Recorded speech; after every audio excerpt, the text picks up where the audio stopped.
So recently I had the chance to watch the Spider-Man movie Across the Spider-Verse, and it quickly became one of my most favorite films that I've ever watched. Genuinely, when I watched the movie, I was very curious to know how they came about doing the art and the animation, because if you watch the movie, you know that it is not the traditional type of Western animation. It is something that's hand-drawn, done by thousands of artists, and it is something that we haven't seen before in Western animation at all. So I wanted to talk about how this movie and its animation and art style is just completely different from how we've seen it before and why it's so unique to this movie. We know that this movie is about Miles Morales and how he steps into the iconic role of Spider-Man and how he maneuvers through it as a 15-year-old. Like I said before, it is very different from how we've seen our traditional Western animation. So here's the animation breakdown. So most of the CGI that you see in movies, films, animation, it basically helps to automate the stimulation for how the clothes looks or how your hair looks or how it rains in a certain frame, And this is what's done to automate the process of making sure that the movie looks more realistic, even if it's an animation movie. Before we get into the technicality of animation, I just wanted to talk about motion blur. It's a blur that's seen when you're moving an object or your camera is moving more than the object is. If you're sitting over here and you shake the phone right now when you were taking a video of me, you would find a streak of pixels that just go across me. That's exactly what motion blur is. So this movie, you will not find motion blur at all. That is the significance. So in each frame of the movie, if you took a screenshot of the movie at like any frame in any time of the movie, you'd find a picture perfect frame. So you'll never find a frame that's shaken. You'll never find a frame where your subject isn't in focus. The whole movie is a comic book, and that's the biggest significance about how this movie is different from the other Western animations that has been done before. So the artists of this movie had decided that they wanted to take a different approach with this movie. So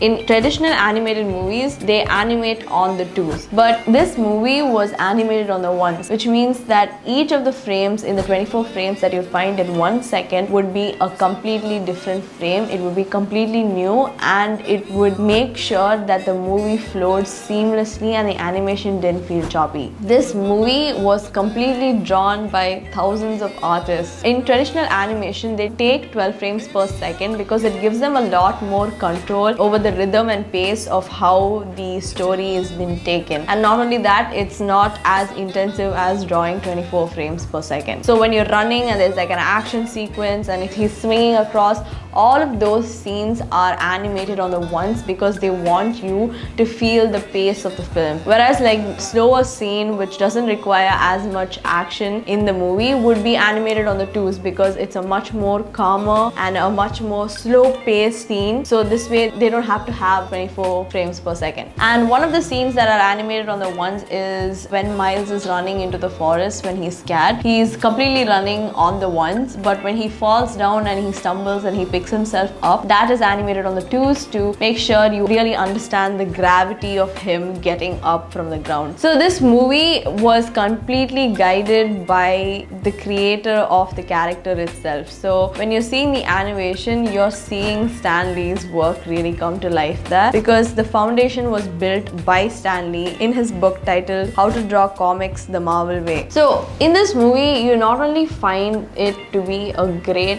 animated movie, it has amazing story writing. So you're not only invested in each and every character, but you also see them grow into their strength, especially Miles. If you watch the first movie and the second movie, you can see the big jump in how much more confident he's become in his skills, and you can see it in the way he carries himself as the movie progresses. It's also about the joy of his increasing strength and finding new friendships and going forward with his life. life, you see it in each frame of the film how much each thing matters to him. During the production, one of the directors said that if it looks and feels like something from an animated movie, it's not our movie. And the movie is winning because the audiences really seem to like the fact that it comes with great fan service, but it's not done in a way that the fan service is completely used to hype up the film. It is something that is a plot device, I would say. So the use of colors in any 21st century film is very important because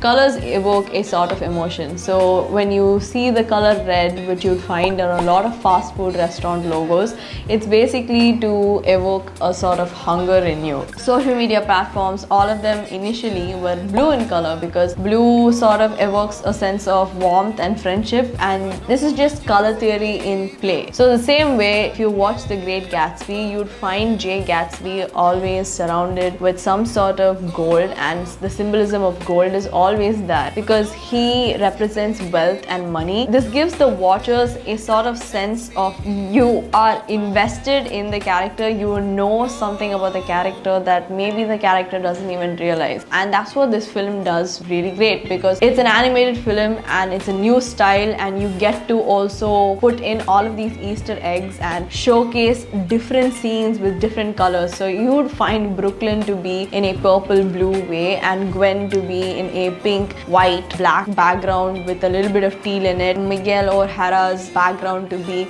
a little bit more harrowing and much more scarier than you would find Miles's background to be. Each of the frames have been worked on so meticulously, and the way that each color is chosen, it itself is a story on its own. I would say this Into the Spider-Verse has one of the best albums in a movie that has come out in a long time. This time when Metro Boomin was making his album for this movie, it felt like he was making each song to fit each scene, and each song fit each character so perfectly. And when you're watching it in the theaters, it's so seamless. It almost feels so good to watch your favorite character have like a badass background music. You basically get an immersive experience when you're watching this movie, because not only are you associating yourself with colors, great sound, a great storyline, you're just immersed in the movie completely because of all the intentionality that has gone behind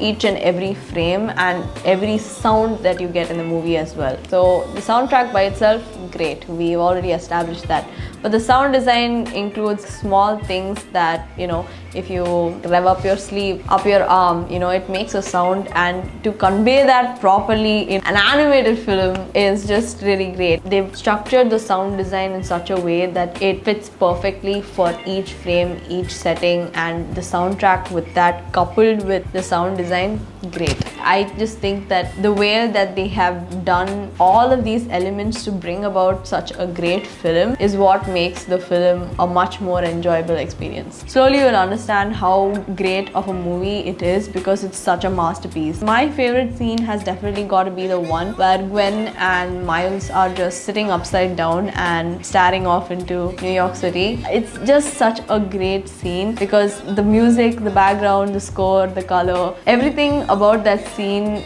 is just too good. And as an Indian, obviously we all love to see Indian representation, especially in Western movies. To see Pavitra Prabhakar from like Mumbattan and seeing like this Zomato ad in the Mumbattan city, it was just so fun to have all of these small Easter eggs while you're watching the film. So yeah, I felt that this movie was something that I haven't seen in a long time, and I really can't wait for the third movie to come. And that's it for today's video. I hope you learned something from this video, and yeah, and I'll see you all in the next one. You can tell me how much you like the movie as well, because I'm ready, I'm down to fangirl about it. So yeah, see you all in the next one. Bye.